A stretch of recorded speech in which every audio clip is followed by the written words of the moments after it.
오늘 확정, 뭐가 확정이 되느냐? 여기 같이 보시죠. 한동훈 전 대표에 대한 제명 결정 소식을 어제 제가 전해드렸는데 오늘 이 윤리위에서 있었던 제명 결정이 최고위에서 의결이 되면 확정이 되는 거죠. 오늘 국민의힘 최고위가 오전 9시에 열릴 예정입니다. 이에 따라 오늘 최고위에서 제명 아예 확정 매듭 짓는 거 아니야 라는 얘기가 나옵니다. 아니 어제 제명이라고 그랬는데 오늘 바로 최고위를 이렇게나 빨리 이런 얘기가 나오는 이유. 장동혁 대표 얘기 잠깐 들어보고 올까요? 지난번에 걸림돌에 대한 이야기를 하면서 이 문제를 어떻게 누가 먼저 풀고 가야 이것이 정치적으로 해결될지에 대한 저의 입장을 말씀드렸다고 생각을 합니다. 그리고 그로부터도 많은 시간이 흘렀습니다. 저는 지금 이미 윤리위원회 결정이 나온 마당에 윤리위원회 결정을 곧바로 뒤집고 어떤 다른 해결을 모색하는 것은 우선은 저는 따로 고려하고 있지는 않습니다.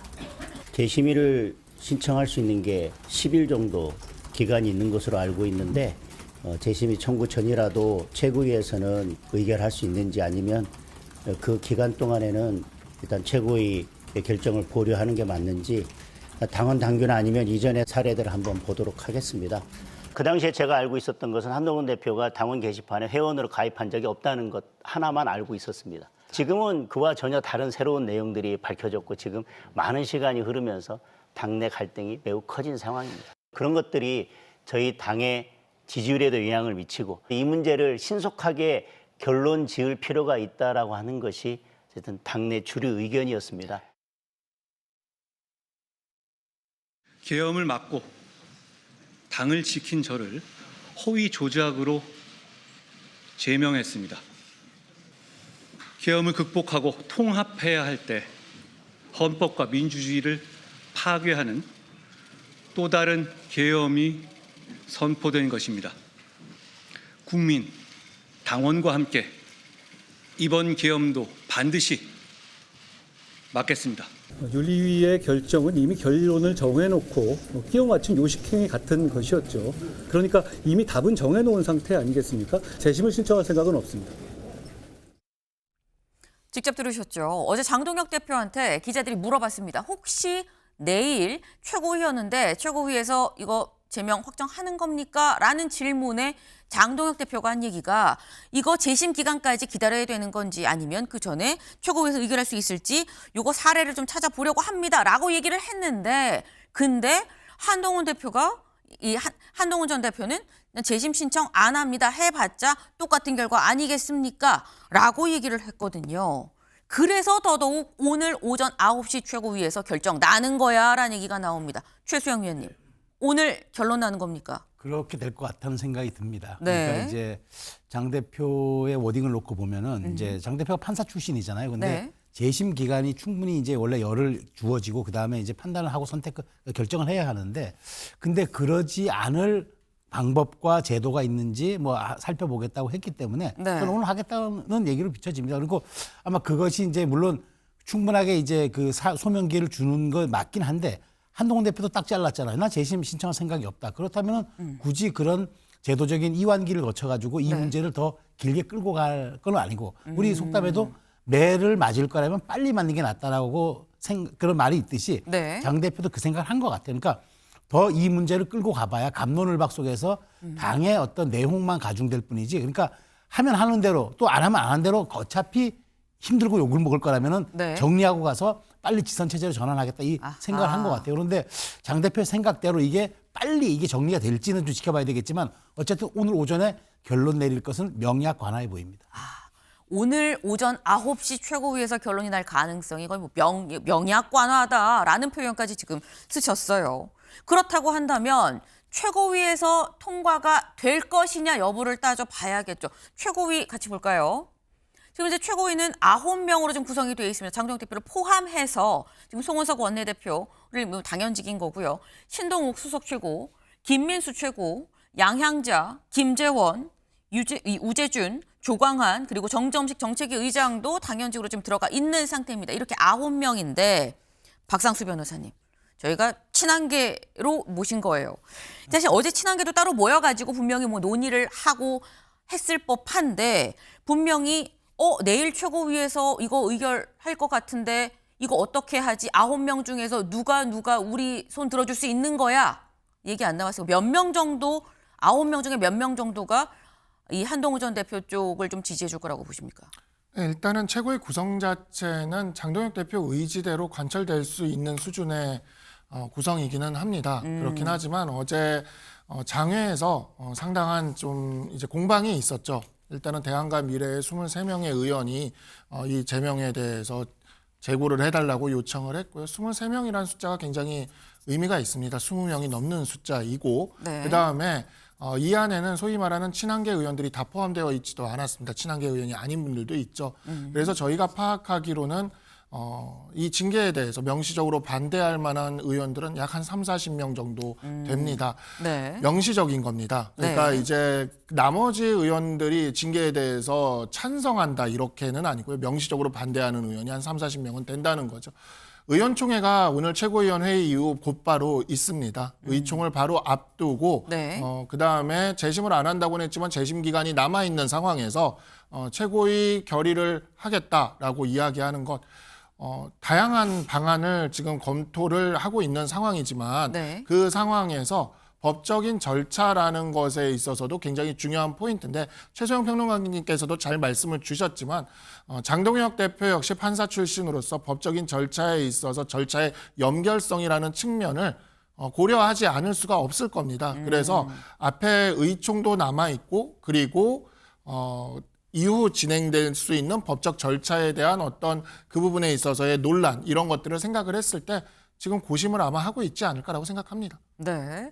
최고위 9명 중에 몇 명 과반은 되나 이런 게 중요한 게 아니라 당내 여론이 심상치 않다. 그리고 끝나고는 바로 의총도 있는데 당내 의원들이 가만히 있겠느냐 그 점을 염두에 두고 있지 않겠냐라는 말씀이에요. 사실 당연히 윤리위에서 이런 결정이 나오고 재심이라는 이 절차적인 이 구제 이 절차가 있기 때문에 재심을 신청하지 않겠냐라고 했는데 아까 들으셨죠? 한동훈 전 대표가 재심 신청 안 한다라고 얘기를 했습니다. 그럼 재심을 안 하고 뭘 하느냐? 이걸 하겠다고 합니다. 다음 기사 볼까요?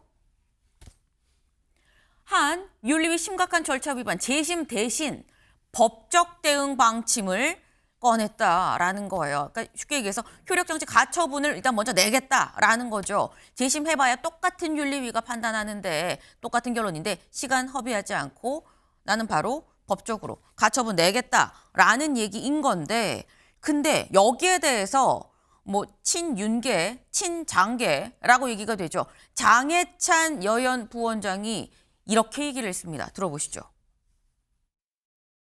당무감사위나 윤리위가 당원 당규를 아주 꼼꼼하게 해석하면서 네. 법률 자문을 받으면서 절차상 하자가 없도록 신경을 썼다고 저는 파악을 했기 때문에 가처분을 가도 아무 문제가 없을 거다. 당을 상대로 소송을 한다는 건 이제 이 당과는 돌아올 수 없는 강을 건너겠다라는 뜻이에요. 그러니까 그만한 결기 있는 결정을 한동훈 씨가 할지도 일단 잘 모르겠고 오히려 저희 지지층이나 당원들 중에서는 가처분 걸어라. 걸어서 그냥 끝장을 보자. 아예 이제 끝내자. 네. 오히려 가처분 걸기를 바라는 당원들도 굉장히 많은 게 제가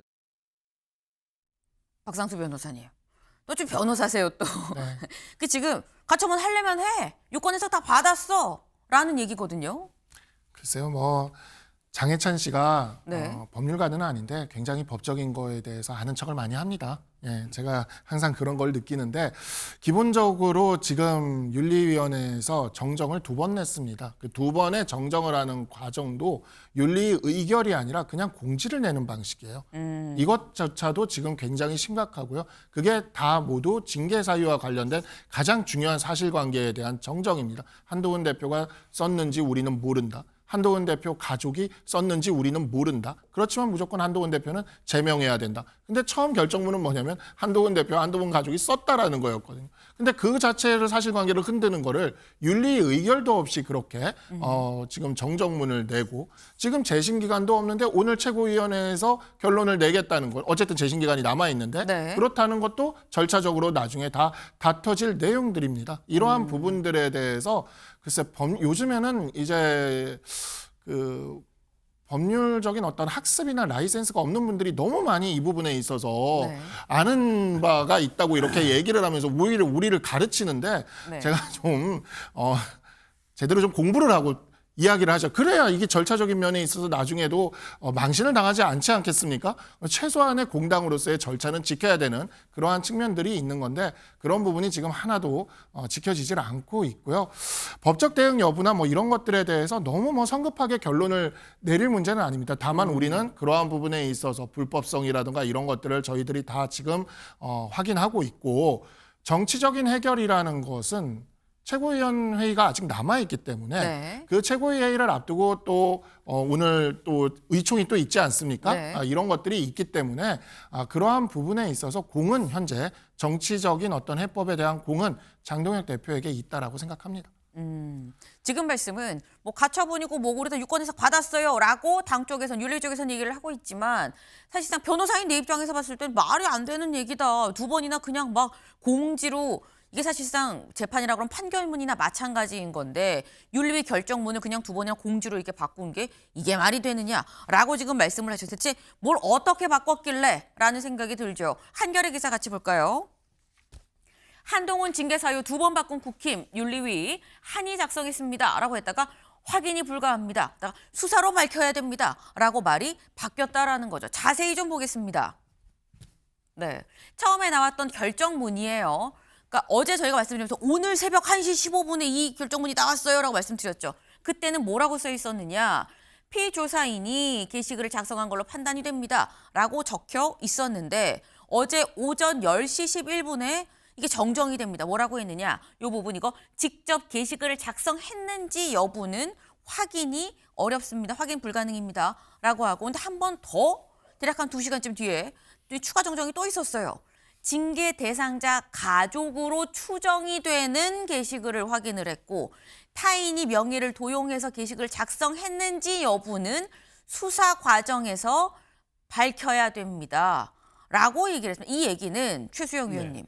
한동훈 전 대표가 인정한 부분 내 가족이 글을 올렸다라는 거는 확인이 됐는데 네. 한동훈 전 대표 본인이 글을 올렸는지 명의를 도용당해서 했는지는 수사로 밝혀야 된다. 네. 다시 말해서 한동훈 전 대표가 올렸는지는 몰라요라는 얘기인 건데 근데 그러면 모르는데 제명 먼저 해도 돼라는 얘기가 나올 수 있거든요. 그래요. 그러니까 이게 지금 2차례 걸쳐가지고 했다는 거는 네. 가처분에 대비한 명백한 이제 자기 방어 기제예요. 그러니까 이거는 괜히 이거 첫 윤리 결정문을 그대로 한동훈 전 대표가 법정에 갖다 놓고 보면은 네. 불리하다고 판단했기 때문에 긴급 공지를 2차례 걸쳐 낸 거 아니겠습니까?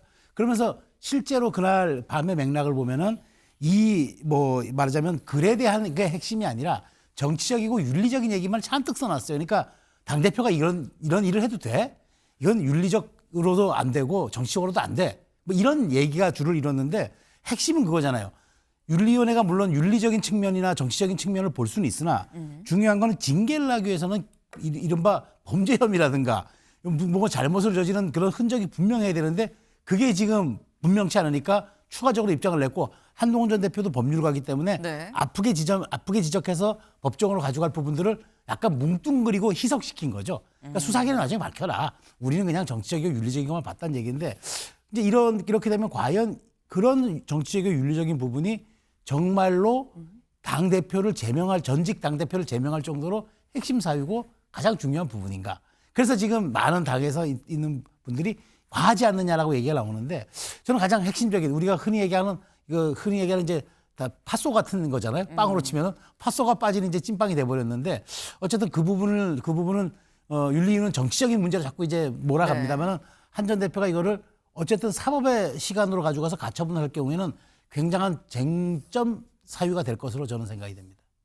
결국 이 부분이 가장 중요한 좀 쟁점 사유가 되지 않겠느냐. 그리고 그렇기 때문에 뭐 법적인 대응은 당연히 고려를 하고 있지만 뭐 당장 한다 안 한다라고 얘기할 계제는 아니고 정치적인 부분은 사실상 공이 장동혁 대표한테 넘어갔다라고 지금 말씀을 하셨어요. 사실 이게 정치적인 부분의 얘기가 나오는 이유가 동아일보 같이 볼까요?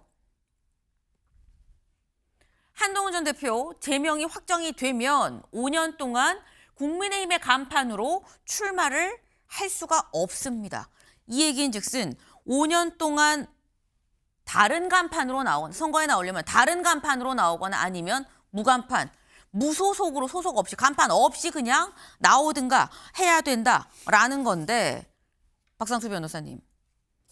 국민의힘 간판이 아니라 다른 간판이나 아니면 간판 없이 선거를 뛸 가능성도 열려 있다고 보면 되는 겁니까?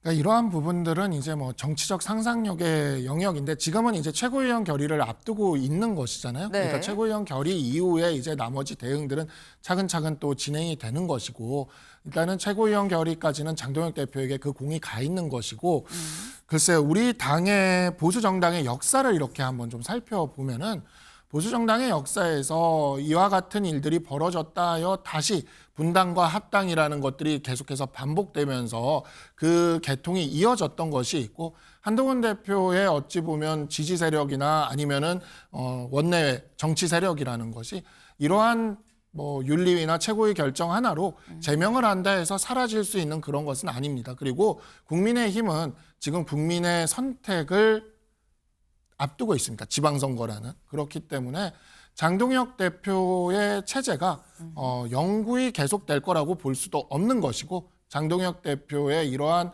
행보가 장동혁 대표의 삶이던 정치 인생이던 이 모든 것에서 마지막 불꽃놀이가 되지 않으려면 잘 하셔야 될 겁니다. 네. 마지막 잘하셔야 될 겁니다. 살짝 좀 무서웠어요. 네. 지금 오늘 최고위가 그만큼 좀 주목을 받고 있는 이유가 사실 여기에 있습니다. 마지막 루비콘강을 건너느냐 마느냐 여부가 오늘 오전 9시 최고위다라는 건데 사실상 제가 이렇게 직접적으로 여쭤봤을 때 이 말씀하시는 게 그건 오늘 최고위를 좀 봐야 되죠 라고 말씀하신다는 건 기자 입장에선 확인해 드릴 수 없습니다로 확인이 될 수 있는 사안이 아닌가라는 생각이 들어요. 그렇다 그러면 약간 제3자적인 입장에서 박창환 교수님. 네. 지금 만약 한동훈 전 대표가 장동혁 대표가 제명 문제를 다시 번복할 것 같진 않아 보이는 상황이거든요. 한동훈 전 대표가 만약에 이번 지방선거에서 보수의 심장 대구시장으로 무소속 나간다 하면 가능성 어떻게 보십니까? 지방선거에서 나가는 거 쉽지 않은 상황이라고 봐요. 그러니까 지금 당내 갈등을 언론들이 뭐라고 표현하고 있냐면 전면전 이렇게 표현하고 있습니다. 감정적으로 네. 지금 만약에 대구시장 보궐선거 나간다, 대구시장 네. 나간다 그러면 보수의 중심에서 소위 말하면 대분열이 일어나요. 그게 본인을 위해서도 향후에 본인이 홀로서기를 대선 주자로서 홀로서기를 하는 과정에서 네. 보수의 분열을 일으켰던 소위 말해서 전례들을 보면 대선 주자로 분류됐던 수많은 정치인들이 보수의 분열을 일으킨 당사자로 지목이 되고 나서 정치의 중심에 서지 못하는 모습을 많이 보여줬습니다. 그렇기 때문에 억울하니까 그리고 당에서 이제까지 안 밀려나기 위해서 무소속으로 출마하지 않겠느냐 그랬는데 이번은 아니다.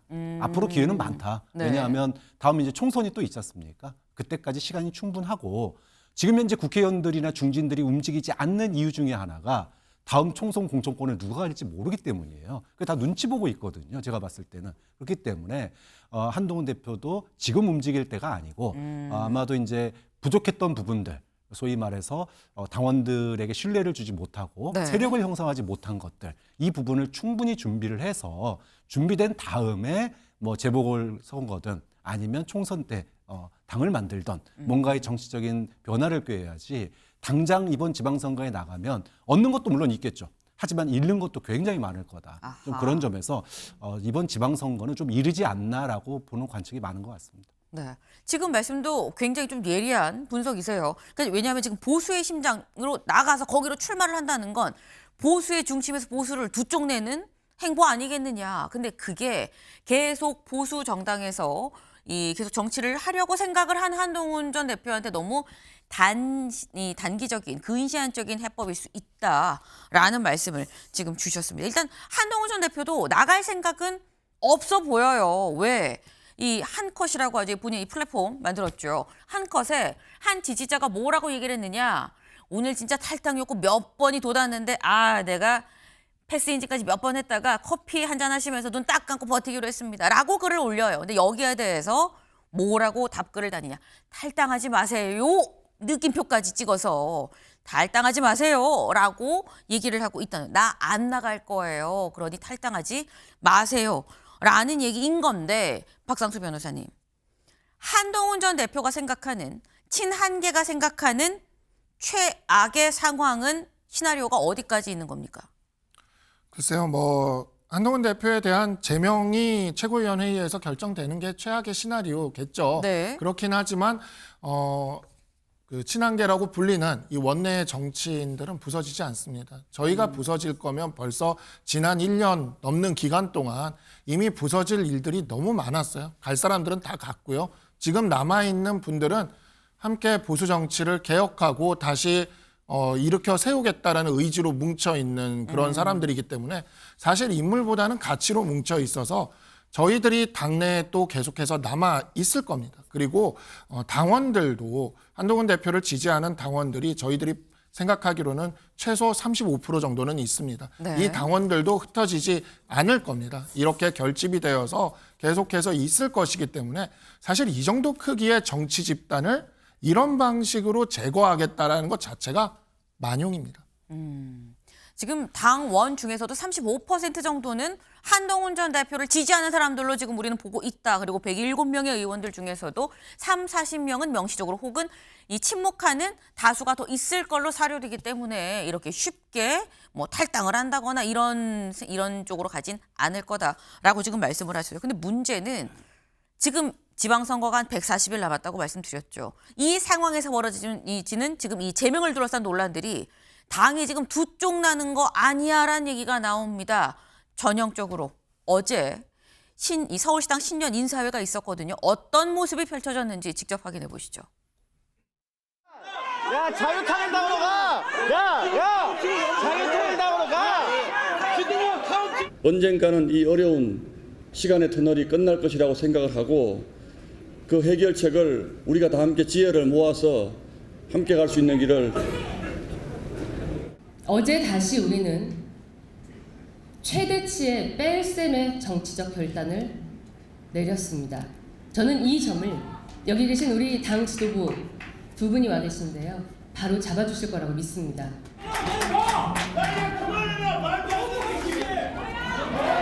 여러분, 다투실 필요가 없습니다. 다투실 필요가 없습니다. 네, 어제 있었던 서울시당 신년 인사회 시끌시끌하죠. 그 친윤, 친장으로 분류가 되는 신동욱 최고위원이 갈 때도 옆에서 뭐라고 하고요.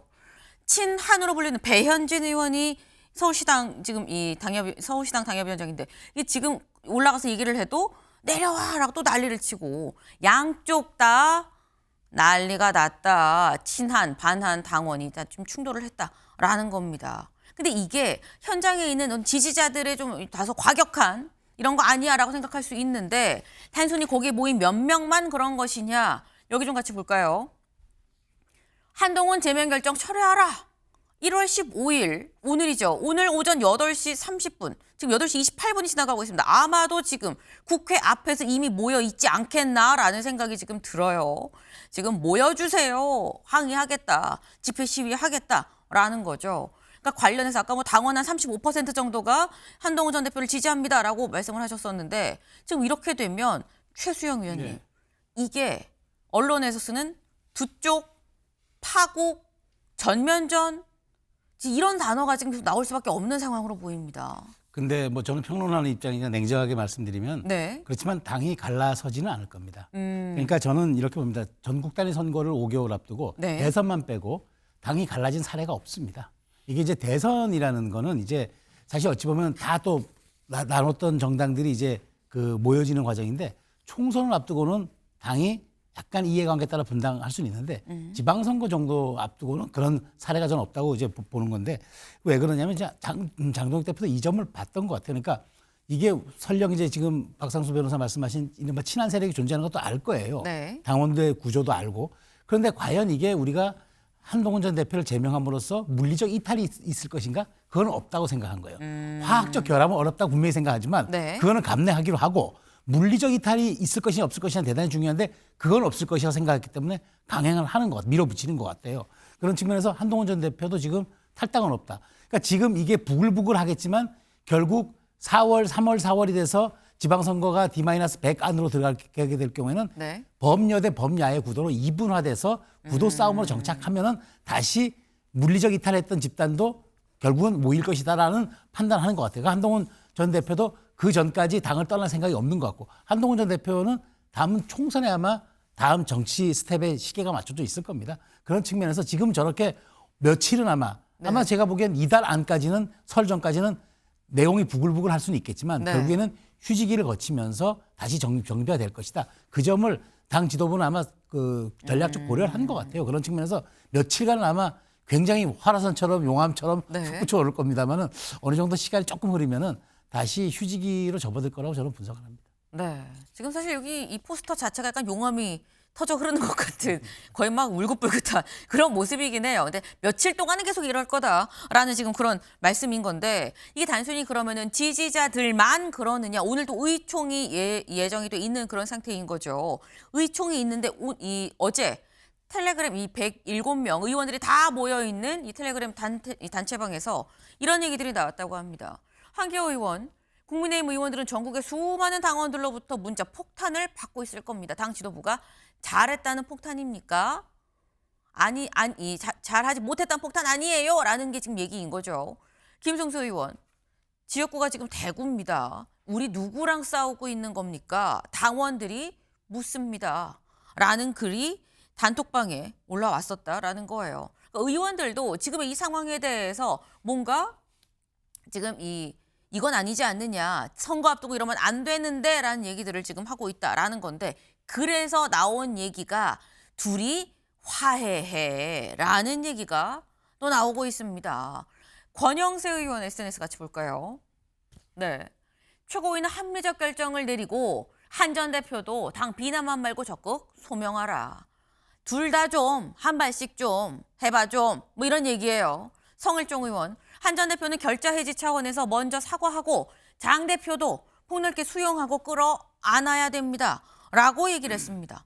그리고 조금 전, 오늘 아침이죠. 오늘 아침에 오세훈 시장도 SNS에 또 글을 올렸어요. 같이 볼까요? 여기서 멈춥시다. 승리의 길을 벗어나 왜 자멸의 길을 가고 있습니까? 라고 얘기를 하면서 한동훈 전 대표도 당원들이 납득할 설명을 하고 장동혁 대표도 이제 멈춰야 되고 이건 공멸입니다. 라고 얘기를 했다라는 거죠. 이걸 보면 박상수 변호사님, 한동훈 전 대표도 좀 적극 소명을 하고 그러면은 장동혁 대표도 좀 뭐 앉지 않겠어, 뭐 이런 취지의 얘기예요.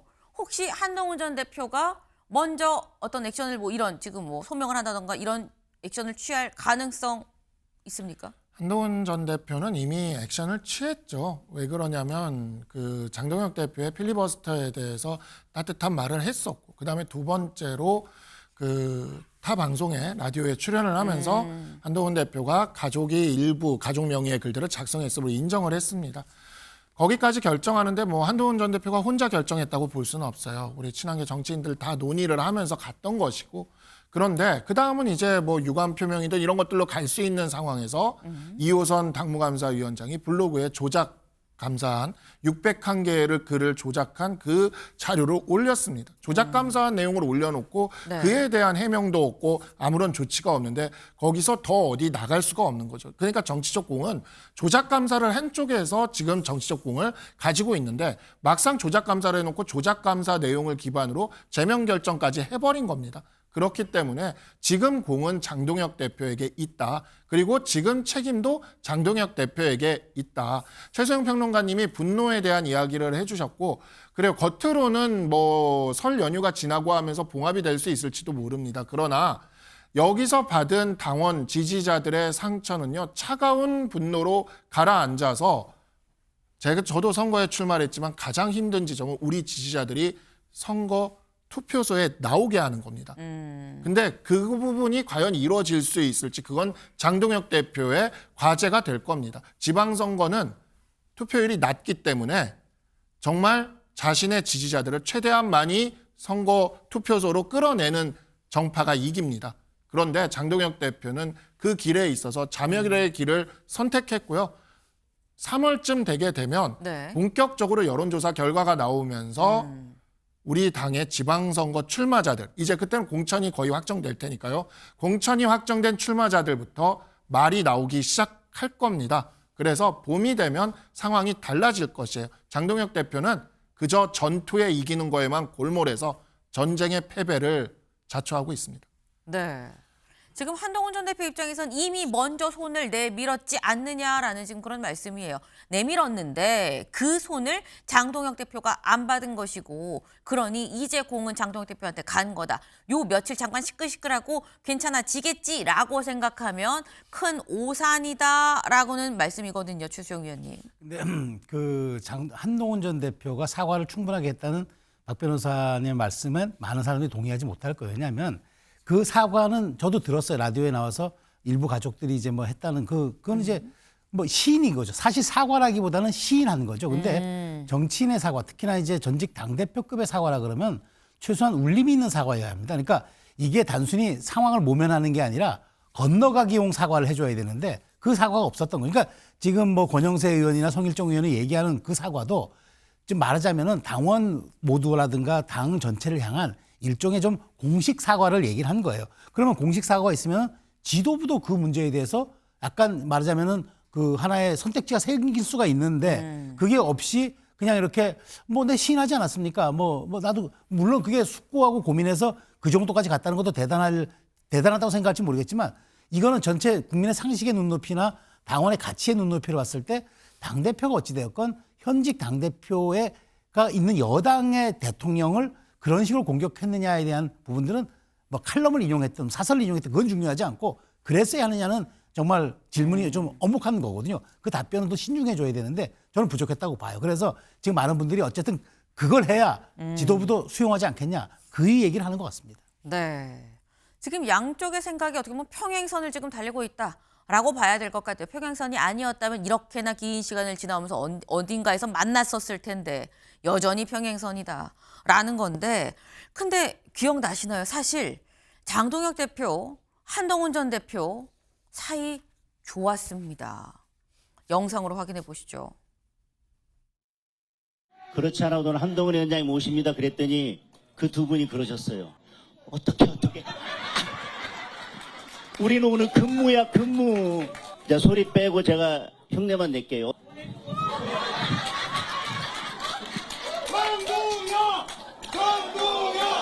대한민국의 미래를 꽃피울 한 분을 소개하겠습니다. 한동훈 비대위원장님이십니다. 네. 아이고. 국민의힘 비상대책위원장이자 장동혁의 친구 한동훈입니다. 여러분의 힘, 국민의 힘, 그리고 저의 힘, 장동혁입니다. 저희가 하나가 되지 않으면 변할 수 없고 싸울 수 없고 이길 수 없습니다. 당의 힘을 하나로 모으겠습니다. 최고위원으로 선출되신 김민전, 김재원, 장동혁, 인요한 후보님 축하드립니다. 당내 이견이 있을 때 항상 당원들께, 동료들께 설명드리고 경청하고 설득하겠습니다. 네. 직접 보셨죠. 한때 소울메이트였었는데 두 사람 찬탄 반탄 돌아서면서 그냥 파국으로 지금 이어졌다라는 겁니다. 이렇게나 사이가 좋았던 사람들이 지금 이런 상황까지 왔다라는 건데 이런 상황에 대해서 옆에서 한 사람이 에헴 하고 또 나선 사람이 있어요. 누구냐? 홍준표 전 시장이죠. 한국 보수 진영을 나락으로 몰아넣었던 정치검사 2명이 동시에 단죄를 받는 날이라고 어제 올린 글입니다. 그러니까 윤석열 전 대통령에 대한 사형 구형 그리고 여기에 대해서 또 이 한동훈 전 대표가 제명 결정을 받았다라는 걸 지금 이렇게 얘기를 하는 거죠. 그러면서 한 얘기가 한동훈은 윤석열의 종물에 불과하고 한동훈 패거리들은 한동훈의 종물일 뿐이다. 라고까지 얘기를 했어요. 근데 여기서 끝났느냐? 글을 또 올립니다. 뭐라고 했느냐? 박근혜는 유승민, 김무성과의 권력 다툼을 하다가 자멸을 했고 윤석열은 한동훈과 권력 다툼을 하다가 자멸을 했다. 그 당 나와서 내 알바는 아니지만 이미 알바를 많이 시전을 했는데 이번엔 제대로 청산하고 좀 새롭게 시작하시라라고 얘기를 했어요. 박창환 교수님. 홍준표 시장은 내 알 바 아니지만 이라면서 막 SNS 글을 계속 지금 올리고 있습니다. 이건 또 무슨 생각인 걸까요? 뭐 홍 전 시장으로서야 뭐 강 건너 불구경 네. 그리고 이번 기회에 보수가 새롭게 재편되는 기회가 왔으면 좋겠다. 흔들기죠. 근데 실제로 지방선거가 끝나면 국민의힘이 지금 이길 가능성 그렇게 높게 보시는 분들 많지 않을 겁니다. 결국 지방선거 책임을 지고 누군가는 책임을 져야 돼요. 그럼 누가 질까? 지금 징계를 받은 한동훈 전 대표가 질까? 아니면 당권을 가지고 있는 장동혁 대표가 질까? 결국은 아마도 지방선거 이후에 국민의힘의 대대적인 변화가 필요할 텐데 자 그때 그 전에 그때 다시 한동훈이 살아 올라오는 거를 제일 경계할 사람들은 경쟁자들이겠죠. 특히나 홍 전 시장으로서는 그 상황이 달갑지 않을 겁니다. 그러니까 이번에 죽일 거면 확실하게 죽여라. 아마 그런 뜻으로 저 얘기를 한 게 아닐까 이렇게 추측해 봅니다. 무서운 얘기네요. 죽일 거면 확실하게 죽여라 라고 옆에서 훈수를 두는 것 같다라는 말씀인 건데 오늘 지금 현재 8시 41분을 막 넘어가고 있죠. 한 20분 뒤면 이제 국민의힘 최고위가 열립니다. 지금 거듭 말씀하시는 게 장동혁 대표한테 공이 가 있어요 라고 말씀하셨는데 오늘 장동혁 대표 어떤 결정을 내릴 것인지 좀 지켜봐야 될 것 같네요. 다음 키워드로 넘어가 봅니다.